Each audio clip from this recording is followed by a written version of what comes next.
আপনি কি জানেন, প্রতিদিন রান্নায় যে সয়াবিন তেল ব্যবহার করছেন, তার সাথে বিষাক্ত প্লাস্টিক খাচ্ছেন?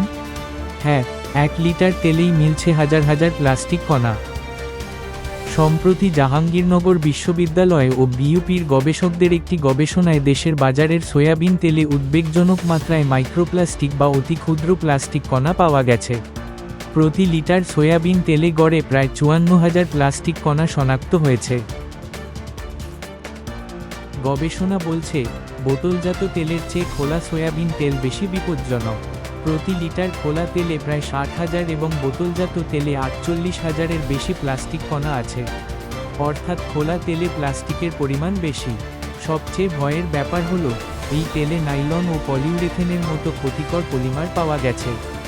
গবেষকদের হিসাব অনুযায়ী, এই তেল খাওয়ার মাধ্যমে একজন প্রাপ্তবয়স্ক মানুষ বছরে প্রায় 6,500 এবং শিশুরা প্রায় 28,000 প্লাস্টিক কণা শরীরে প্রবেশ করাচ্ছে, যা লিভার, কিডনি ও ক্যান্সারের মতো মারাত্মক স্বাস্থ্য ঝুঁকি তৈরি করতে পারে।